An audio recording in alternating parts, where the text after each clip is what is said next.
Good morning, dear students. Jai Shri Krishna. In the last video, we started with the chapter number 1, that is graphs in economics. In that, we saw the meaning of graphs and diagrams, that the meaning is equal like the representation of observable data by the way of picture is called graphs or diagram. Right so બેવના meaning તમારા equal આવશે. તમને કીધું હતું 1 mark માટે પૂછી શકાય છે. After that we so the both the question with the help of the difference, right. એટલે આપણે એક સાથે 3 ક્વેશ્ચન્સ કરી લીધા હતા, right. For example, short note on diagram, short note on graphs and the difference between diagram and the graphs, right. તો diagram માટે which type of frequency distribution is used? Then it is a discrete or discontinuous or row frequency distribution, right? As we discussed, discrete or discontinuous or row frequency distribution is used in the diagram, and in the graph there is a continuous frequency distribution. Okay. After that, in the diagram the knowledge of statistic is not required. Okay, while we drawing or understanding the diagram, the knowledge of statistic is not required. While drawing the graph, the knowledge of statistic is must, right? It is required while we draw or understanding a graph. Now, self-explanatory diagram is drawn for the self-explanatory data. Okay, means કોઈ પણ એવા data માટે diagram draw થઈ શકે છે self explanatory data માટે, but the graph is can't B drone for a self explanatory data. એટલે કે જે રિસર્ચર્સ માટે જે અપ્રૂવ ડેટા હોય તેના માટે જ ગ્રાફ યુઝ થશે. આફ્ટર દેટ છે conveying information. Graphs is use to conveying information to the general public, but diagram is used for conveying information to a general public, but graph can't be used for conveying information to a general public. Okay, ડાયગ્રામથી આપણે general પબ્લિકની information convey કરી શકશું, જ્યારે ગ્રાફથી general પબ્લિકની information convey નહીં કરી શકશું, because graph માટે સ્ટેટિસ્ટિક્સનું knowledge required છે. After that, diagram is used by the advertising company, government to provide information, and social organization, etc. Right. આપણે ડિસ્કસ કરી દીધું છે કે કોના થ્રુ ડાયગ્રામ યુઝ થશે, અને જ્યારે ગ્રાફ જે છે તે રિસર્ચર્સ અને એજ્યુકેશનાલિસ્ટ યુઝ કરશે.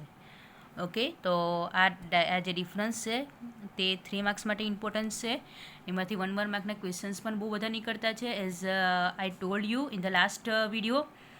એન્ડ જે શોર્ટ નોટ તરીકે બી કદાચ પૂછાય તો બી તમે લખી શકો. આઈ હોપ કે તમને આઈડિયા ક્લિયર હશે. અરાઉન્ડ 8 to 10 સ્ટુડન્ટ્સનું જે વર્ક આપેલું હતું તે આવેલું હતું વર્ક કરીને, બટ તો પણ હજુ ઘણાનું નથી આવ્યું. તમને આગળ કીધું હતું તેમ કે વર્ક તમે ડેઈલીનું ડેઈલી કરશો તો જ તમને સારું પડશે પાછળથી, અધરવાઇઝ પાછળ તમને પ્રોબ્લેમ્સ પડવાના ચાન્સીસ છે. સો આજે પણ આપણે જે ક્વેશ્ચન કરવાના છે તો તે વર્ક કરીને તમારે મોકલવાનું રહેશે. જે પણ વર્ક આપે તે કરીને તમારે મોકલવાનું રહેશે, બિકોઝ તમારું કોઓર્ડિનેશન હશે તો જ સારું પડશે આગળ. ક્વેશ્ચન છે importance of diagram and graphs in the economics. Okay, explain the importance of diagram and graphs in economics. 2 or 3 માર્ક્સની અંદરમાં પૂછાવાના ચાન્સીસ છે. ઓકે, 2 or 3 માર્ક્સમાં પૂછાવાના ચાન્સીસ છે. Explain the importance of diagram and graphs in economics, or how diagram and graphs are importance in the economics. Explain. Okay, કોઈ બી રીતે ક્વેશ્ચન તમને ઇમ્પોર્ટન્સ આ પૂછી શકે છે. તો તમને બુકની અંદરમાં ડાયરેક્ટ પોઈન્ટ્સ ટાઈપનું આપેલું છે, ડિટેલ્સ ટાઈપની, પણ અહીંયા તમને ડિટેલ પોઈન્ટ આપેલા છે, બટ અહીંયા તમને પોઈન્ટ્સ વાળીને એક્સપ્લેન કરેલું છે. ઇઝી પડશે સમજવામાં. આવી રીતે તમે ક્વેશ્ચન લખશો તો તમને ઇઝી પડશે. આનો પિક પાડીને પણ તમને સેન્ડ કરીશ. Okay, number 1, study made easy ઓર લેસ કન્ફ્યુઝિંગ. ઓકે, ડાયગ્રામ અને ગ્રાફ્સ ઇકોનોમીમાં કઈ રીતે ઇમ્પોર્ટન્સ છે? તો ફર્સ્ટલી કે ઇકોનોમીની જે સ્ટડી છે કે જે ડિફિકલ્ટ એન્ડ કોમ્પ્લિકેટેડ છે. એઝ વી નો કે આપણે લો ઓફ ડિમાન્ડ જોઈ ગયા, લો ઓફ સપ્લાય જોઈ ગયા. ઓકે, આપણે એ બધું જોઈ ગયા કે પછી આપણે પેલું બી ડાયાગ્રામ થ્રુ એ જોયું હતું circular flow of national income, right.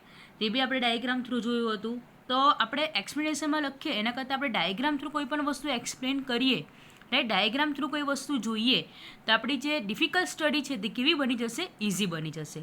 Okay, the study of economic which is difficult and complicated is made easier by the way of diagrams and less confusing by the way of graphs. Okay, or made easy by the way of diagram and graph તમે લખી શકો છો. એવું પણ ખબર પડી ગઈ. એટલે કે ડાયાગ્રામ અને ગ્રાફની મદદથી ઇકોનોમિક્સની જે કોમ્પ્લિકેટેડ સ્ટડીઝ જે છે, ઓકે, તે લેસ કન્ફ્યુઝિંગ અને ઇઝી બનશે અને ક્લિયર થઈ જશે ડાયરેક્ટ. ટ્રેડ સાયકલ પણ તમે જુઓ તો ડાયાગ્રામ થ્રુ હોય તો તમને સમજવામાં ઇઝી પડે. ઓકે, તો એ બધા એક્ઝામ્પલ યાદ રાખીને તમે આ પોઈન્ટ્સ લખી શકો છો. Number 2, easy observations. The trend of economics parameter over various years can easily observed with the help of single diagrams or graph. Population જોવું હોય અલગ અલગ યરનું, કે અનએમ્પ્લોયમેન્ટમાં કેટલું ડિક્રીઝ થયું કે ઇન્ક્રીઝ થયું તે જોવું હોય, નેશનલ ઇન્કમમાં શું કયો ગ્રોથ આવ્યો, તેવું કંઈ પણ જોવું હોય તો તમને ડાયાગ્રામ કે ગ્રાફ આપી દીધું હોય તો તમે ઇઝીલી ઓબ્ઝર્વ કરી શકો છો કે ઇન્ક્રીઝ થયું છે, ડિક્રીઝ થયું છે, કે પેરેલલ રહ્યું છે, શું થયું છે. ઓકે, અલગ અલગ યર્સમાં ઇકોનોમીના પેરામીટર કયા રીતે ચેન્જ થયા છે, ઓકે, ઇકોનોમિક ટ્રેન્ડમાં શું ચેન્જીસ આવ્યો છે, તો તમે એ ડાયાગ્રામ અને ગ્રાફના થ્રુ ઇઝીલી અન્ડરસ્ટુડ કરી શકો છો. નેક્સ્ટ છે easily understood. The changes which are occurring in various sector in the economy, that is agriculture sector, industry and service sector, can easily also be understood. જે agriculture છે, service sector છે, okay, તેની અંદરમાં જે changes આવે છે, right, તો તેને બી આપણે અન્ડરસ્ટુડ કરવા. કે લાઈક ફોર એક્ઝામ્પલ કે એઝ વી નો દેટ કે એમ્પ્લોયમેન્ટના શેર છે તે એગ્રીકલ્ચરમાં ધીમે ધીમે ડિક્રીઝ થતો છે, તો તે બી આપણે ડાયાગ્રામના થ્રુએ ઇઝીલી અન્ડરસ્ટુડ પાઈ ડાયાગ્રામમાં આપણે બતાવીએ, રાઈટ. પાઈ ડાયાગ્રામના થ્રુએ તો આપણને ઇઝીલી અન્ડરસ્ટુડ થઈ શકે છે કે એમ્પ્લોયમેન્ટનો જે શેર છે તે નેશનલ ઇન્કમમાં તે એગ્રીકલ્ચર સેક્ટરમાં કેવી રીતે ડિક્રીઝ થયો છે, કેવી રીતે ઓછો થતો છે. તેવી રીતે કોઈ બી ચેન્જીસ આપણે વેરિયસ સેક્ટરનું ઓબ્ઝર્વ કરવું હોય તો તે આપણે ઇઝીલી અન્ડરસ્ટુડ કરી શકીએ છીએ. Number 4, comparison become easy. Okay, a comparison can be easily drawn for the distribution of some economic parameter between groups, classes, region, sector as well as time period.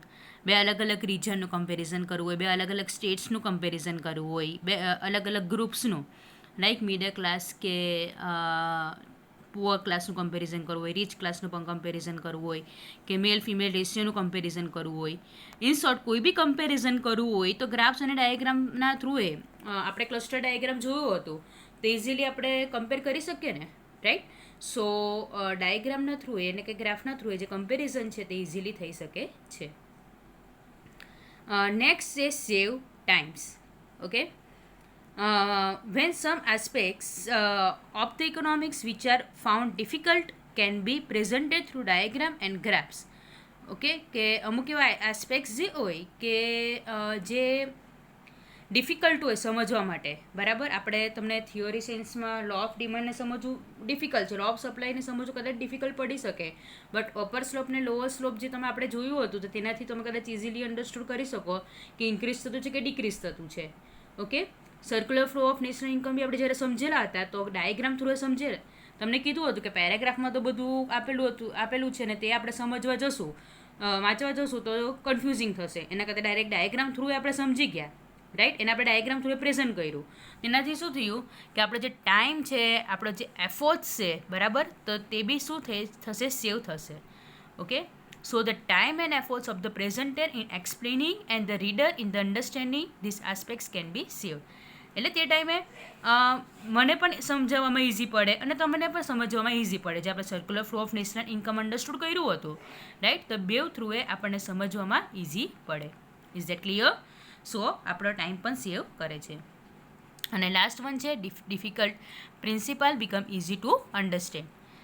Certain difficult principles of economics are easily to be understood with the help of diagram and graphs. For example, law of demand, law of supply, etc.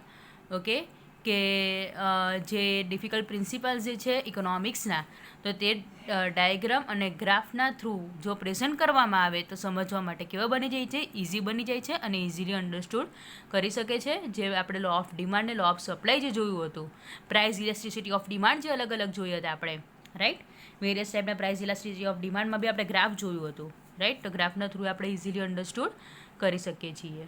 અને after that macro economics આવે છે કે જેના અમુક parameters આવે છે, like unemployment છે, after that આપણા પોપ્યુલેશન છે, ને બધા મેક્રો ઇકોનોમિકના પેરામીટર છે. તો તે બી ડાયાગ્રામને ગ્રાફ થ્રુ એ ઇઝીલી અન્ડરસ્ટુડ કરી શકીએ છીએ આપણે.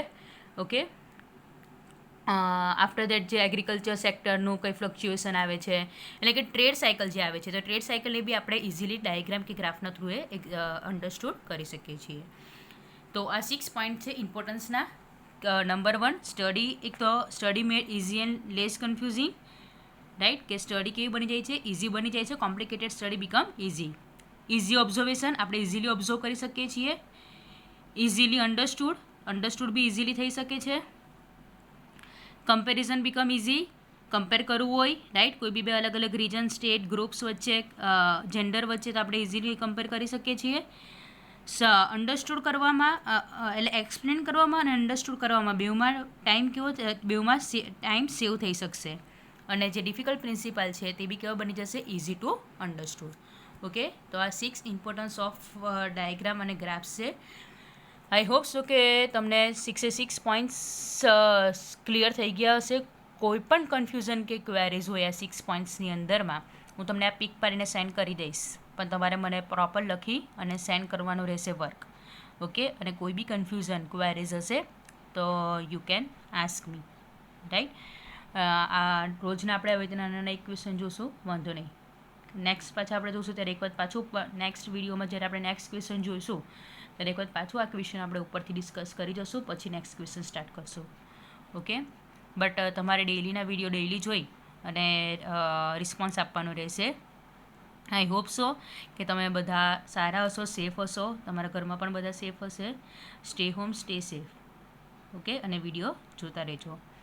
Thank you. જય શ્રી કૃષ્ણ.